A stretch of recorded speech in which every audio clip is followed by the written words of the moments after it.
Hutang puasa bertahun-tahun.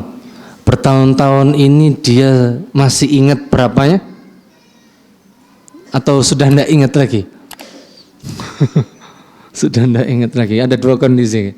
Kalau dia bertahun-tahun tidak puasa, dan ini sebabnya banyak ya. Kalau dia sebabnya apa? Misal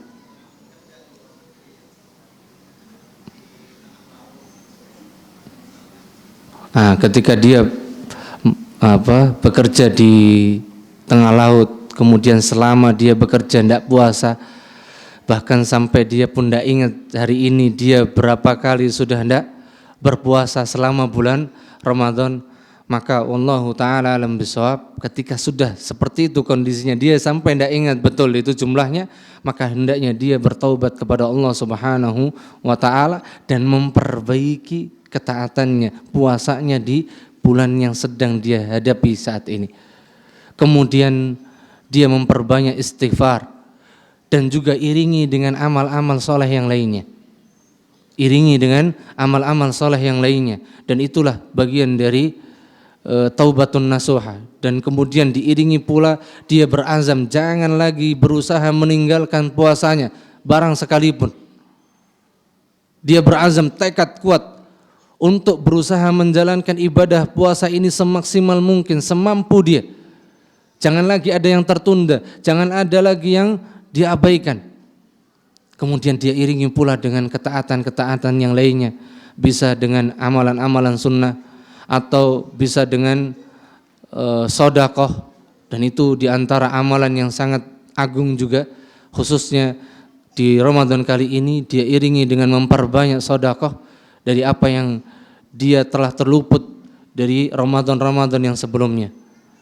Itu wallahu ta'ala alam salam, tanpa mengqadanya, karena dia tidak tahu sudah. Maka ini uzur bagi dia, karena sudah tidak ingat lagi berapanya.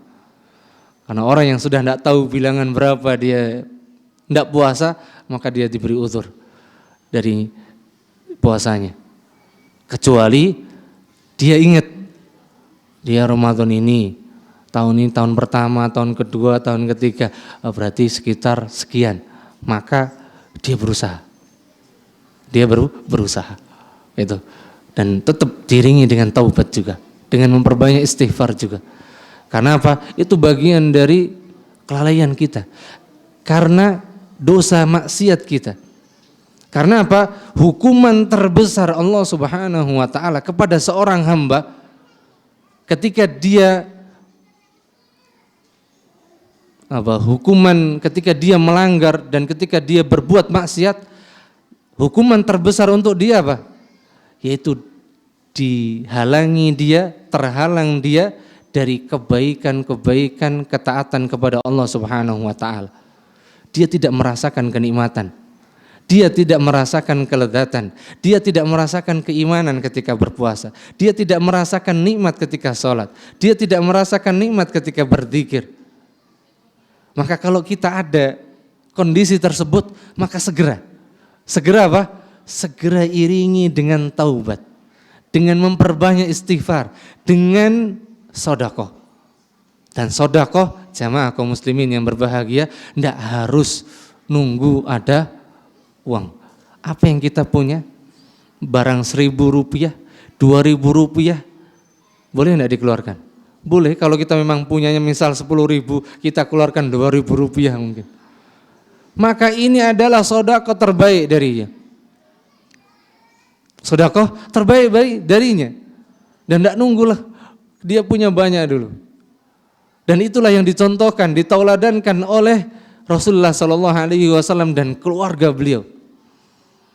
Yang kita mungkin sering mendengar, ada seorang datang ke rumahnya Nabi, khususnya di sini rumahnya Aisyah radhiyallahu taala anha, meminta makanan, karena orang yang minta ini tidak mendapati makanan sedikit pun, sehingga dengan itu minta kepada Ummul Mukminin agar diberikan apa yang dimiliki.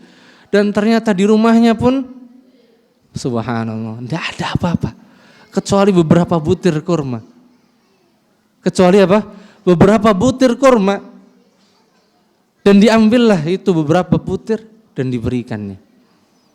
untuk orang yang meminta tadi. Dan ini ternyata keutamaannya sangat besar dan akan mempermudah seorang hamba untuk bisa taat kepada Allah dan bisa merasakan lazatnya keimanan.